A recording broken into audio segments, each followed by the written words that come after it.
Chapter 25. The Death of Abraham. Abraham married another wife, whose name was Keturah. She gave birth to Zimran, Jokshan, Medan, Midian, Ishbak, and Shua. Jokshan was the father of Sheba and Dedan. Dedan's descendants were the Asherites, Letushites, and Leumites. Midian's sons were Ephah, Epher, Hanok, Abidah, and Eldah. These were all descendants of Abraham through Keturah. Abraham gave everything he owned to his son Isaac, but before he died, he gave gifts to the sons of his concubines and sent them off to a land in the east, away from Isaac. Abraham lived for 175 years, and he died at a ripe old age, having lived a long and satisfying life. He breathed his last and joined his ancestors in death. His sons Isaac and Ishmael buried him in the cave of Machpelah near Mamre, in the field of Ephron, son of Zohar the Hittite. This was the field Abraham had purchased from the Hittites, and where he had buried his wife Sarah. After Abraham's death, God blessed his son Isaac, who settled near Beer-lahai-roi in the Negev. Ishmael's descendants. This is the account of the family of Ishmael, the son of Abraham, through Hagar, Sarah's Egyptian servant. Here is a list by their names and clans of Ishmael's descendants. The oldest was Nebaioth, followed by Kedar, Adbeel, Mibsam, Mishma, Duma, Massa, Hadad, Tema, Jetur, Naphish, and Kedemah. These 12 sons of Ishmael became the founders of 12 tribes named after them, listed according to the places they settled and camped. Ishmael lived for 137 years.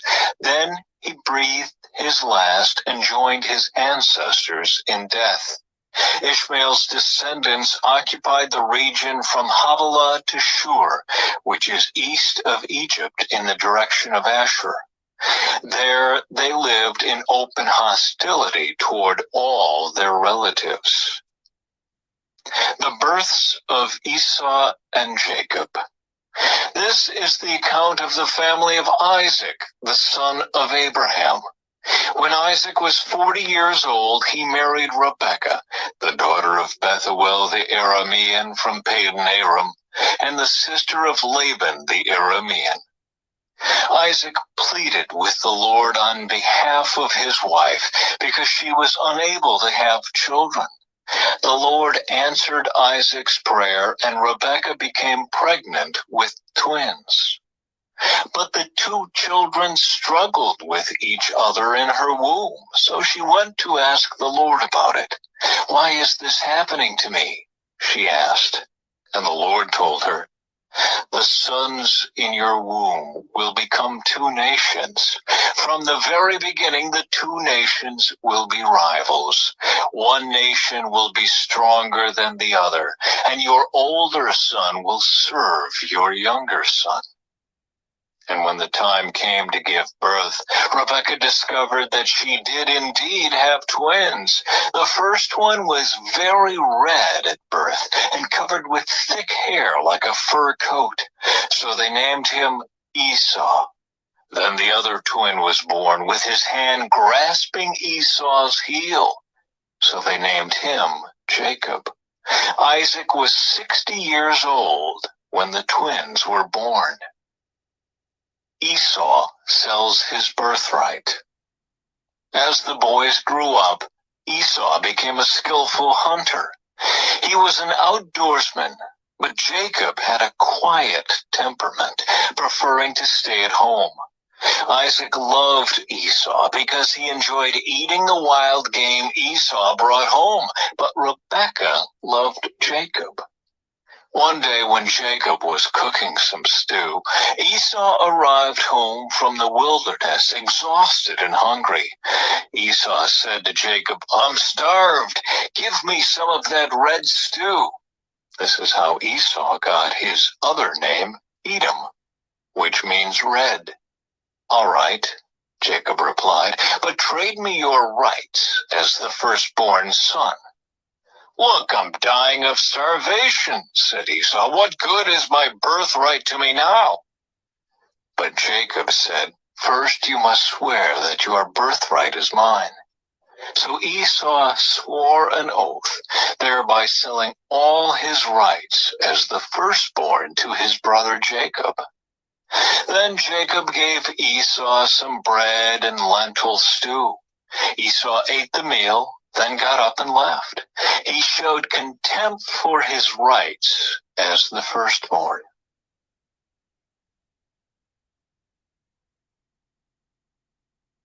Chapter 26. Isaac deceives Abimelech. A severe famine now struck the land, as it happened before in Abraham's time. So Isaac moved to Gerar, where Abimelech, king of the Philistines, lived. The Lord appeared to Isaac and said, "Do not go down to Egypt, but do as I tell you. Live here as a foreigner in this land, and I will be with you and bless you. I hereby confirm that I will give all these lands to you and your descendants, just as I solemnly promised Abraham your father. I will cause your descendants to become as numerous as the stars of the sky, and I will give them all these lands. And through your descendants, all the nations of the earth will be blessed. I will do this because Abraham listened to me and obeyed all my requirements, commands, decrees, and instructions." So Isaac stayed in Gerar. When the men who lived there asked Isaac about his wife, Rebekah, he said, "She is my sister."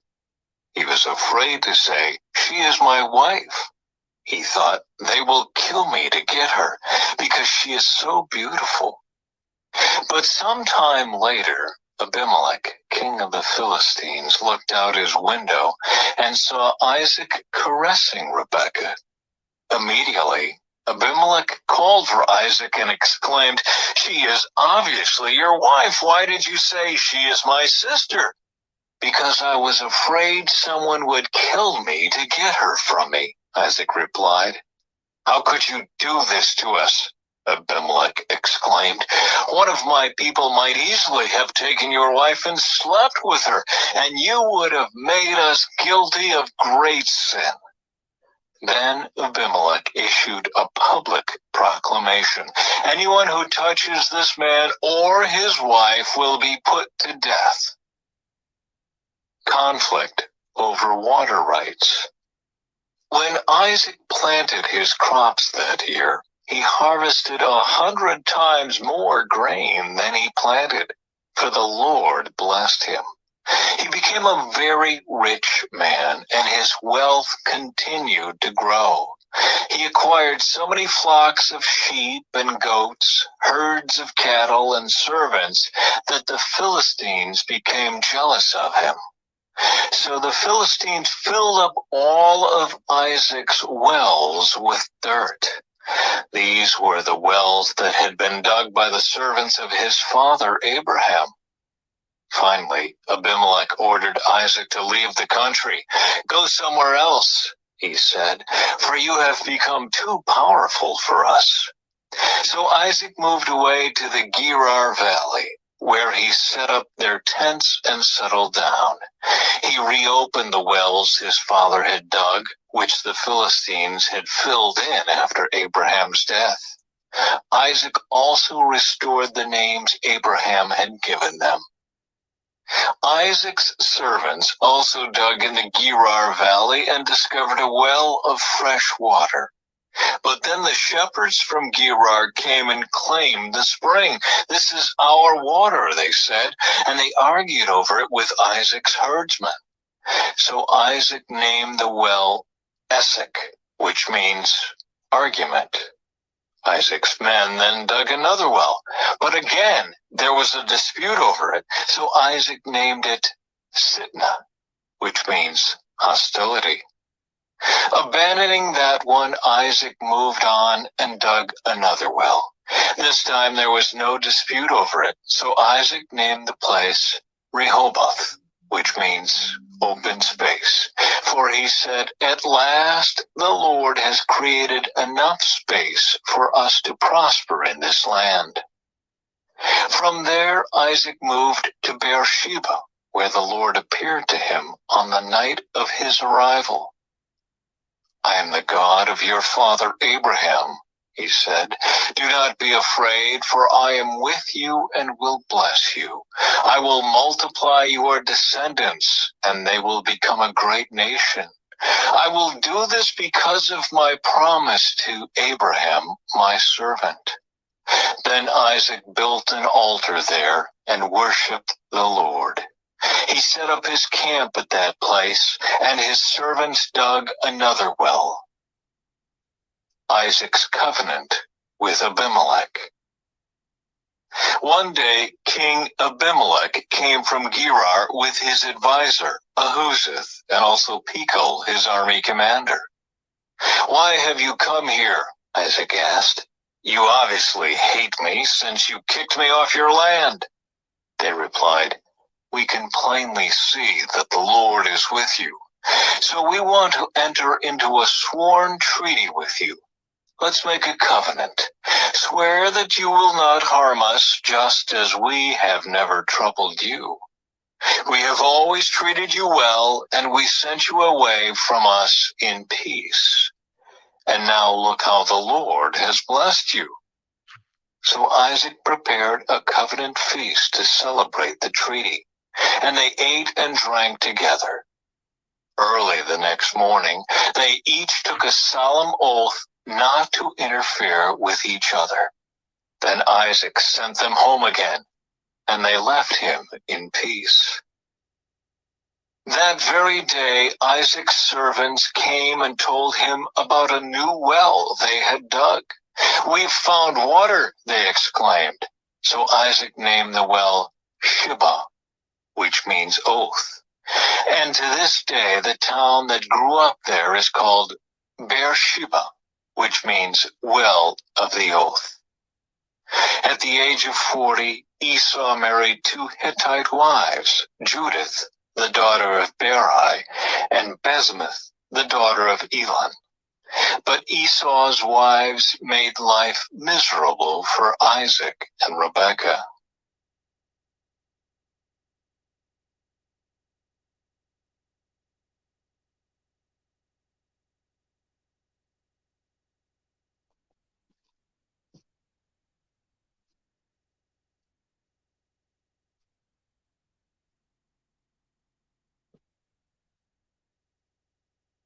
Chapter 27.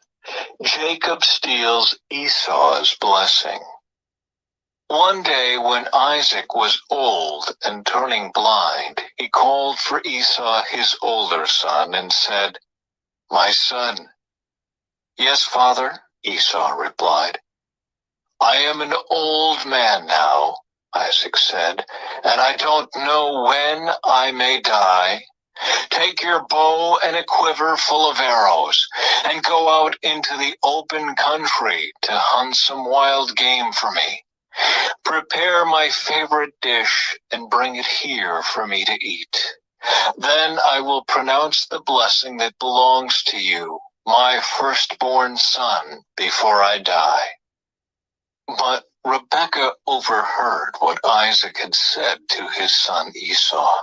So when Esau left to hunt for the wild game, she said to her son Jacob, "Listen, I overheard your father say to Esau, 'Bring me some wild game and prepare me a delicious meal.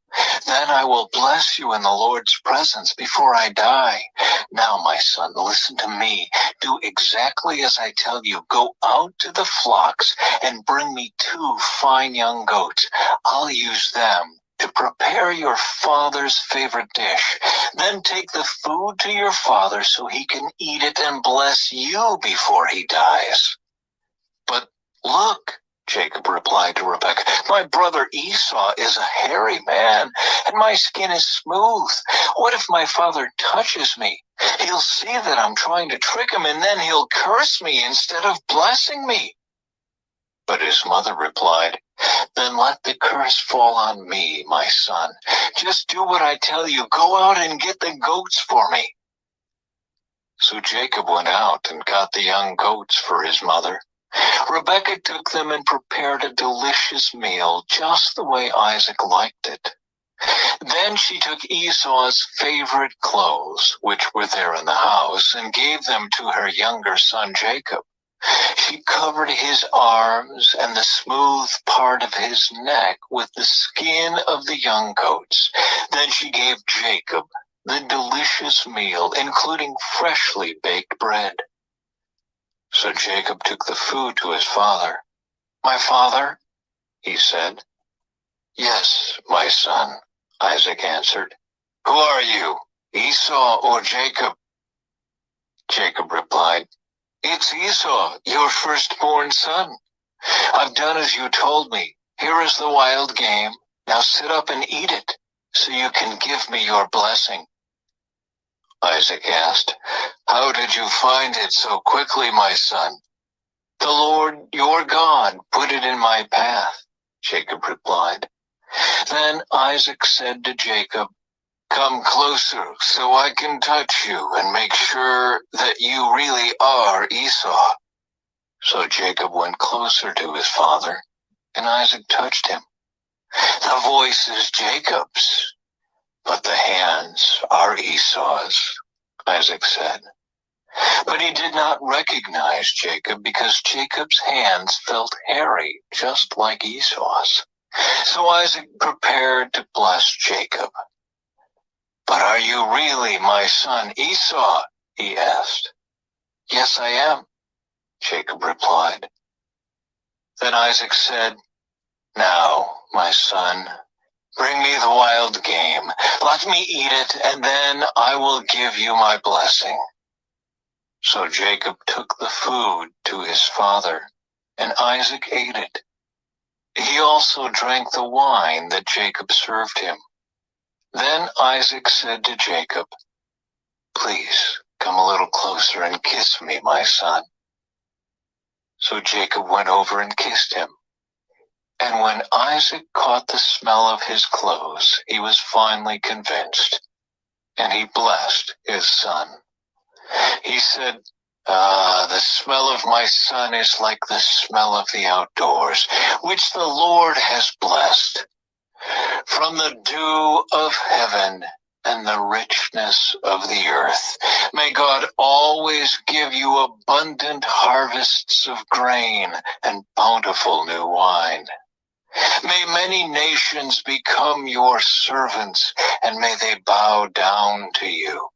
May you be the master over your brothers, and may your mother's sons bow down to you. All who curse you will be cursed, and all who bless you will be blessed." As soon as Isaac had finished blessing Jacob, and almost before Jacob had left his father, Esau returned from his hunt. Esau prepared a delicious meal and brought it to his father. Then he said, "Sit up, my father, and eat my wild game, so you can give me your blessing."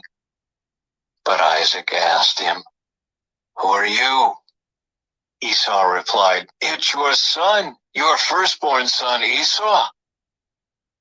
Isaac began to tremble uncontrollably and said, "Then who just served me wild game? I have already eaten it, and I blessed him just before you came, and yes, that blessing must stand." When Esau heard his father's words, he let out a loud and bitter cry. "Oh, my father, what about me? Bless me too," he begged. But Isaac said, "Your brother was here, and he tricked me. He has taken away your blessing."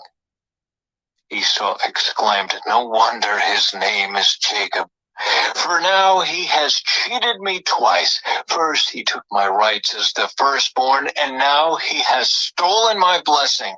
Oh, haven't you saved even one blessing for me?" Isaac said to Esau, "I have made Jacob your master, and have declared that all his brothers will be his servants. I have guaranteed him an abundance of grain and wine. What is left for me to give you, my son?" Esau pleaded, "But do you have only one blessing? Oh, my father, bless me too." Then Esau broke down and wept. Finally, his father Isaac said to him, "You will live away from the richness of the earth and away from the dew of the heaven above. You will live by your sword, and you will serve your brother. But when you decide to break free, you will shake his yoke from your neck." Jacob flees to Padan Aram. From that time on, Esau hated Jacob because their father had given Jacob the blessing. And Esau began to scheme, "I will soon be mourning my father's death. Then I will kill my brother Jacob." But Rebekah heard about Esau's plans, so she sent for Jacob and told him, "Listen, Esau is consoling himself by plotting to kill you. So listen carefully, my son. Get ready and flee to my brother Laban in Haran. Stay there with him until your brother cools off. When he calms down and forgets what you have done to him, I will send for you to come back. Why should I lose both of you in one day?" Then Rebekah said to Isaac, "I'm sick and tired of these local Hittite women. I would rather die than see Jacob marry one of them."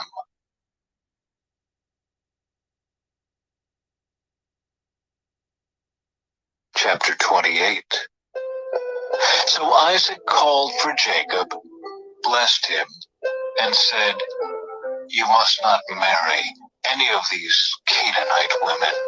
Instead, go at once to Padan Aram, to the house of your grandfather Bethuel, and marry one of your uncle Laban's daughters. May God Almighty bless you and give you many children, and may your descendants multiply and become many nations. May God pass on to you and your descendants the blessings he promised to Abraham. May you own this land where you are now living as a foreigner, for God gave this land to Abraham." So Isaac sent Jacob away, and he went to Padan Aram to stay with his uncle Laban, his mother's brother, the son of Bethuel the Aramean. Esau knew that his father Isaac had blessed Jacob and sent him to Padan Aram to find a wife, and that he had warned Jacob, "You must not marry a Canaanite woman." He also knew that Jacob had obeyed his parents and gone to Padan Aram. It was now very clear to Esau that his father did not like the local Canaanite women. So Esau visited his uncle Ishmael's family and married one of Ishmael's daughters in addition to the wives he already had. His new wife's name was Mahalath. She was the sister of Nebaioth and the daughter of Ishmael, Abraham's son. Jacob's dream at Bethel. Meanwhile, Jacob left Beersheba and traveled toward Haran. At sundown, he arrived at a good place to set up camp and stopped there for the night. Jacob found a stone to rest his head against and lay down to sleep. As he slept, he dreamed of a stairway that reached from the earth up to heaven, and he saw the angels of God going up and down the stairway. At the top of the stairway stood the Lord, and he said, I am the Lord, the God of your grandfather Abraham, and the God of your father Isaac. The ground you are lying on belongs to you.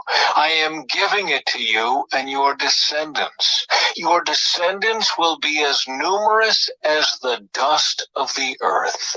They will spread out in all directions, to the west and the east, to the north and the south, and all the families of the earth will be blessed through you and your descendants.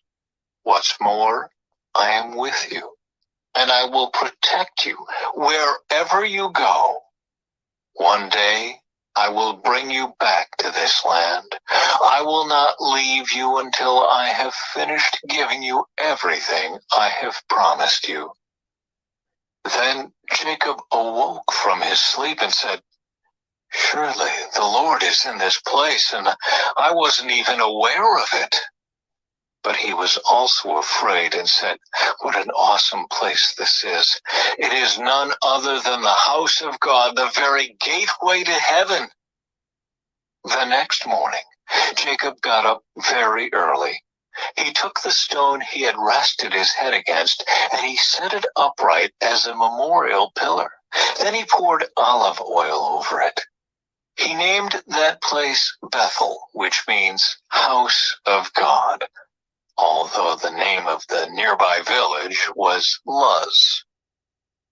Then Jacob made this vow, If God will indeed be with me and protect me on this journey, and if he will provide me with food and clothing, and if I return safely to my father's home, then the Lord will certainly be my God, and this memorial pillar I have set up will become a place for worshiping God, and I will present to God a tenth of everything he gives me.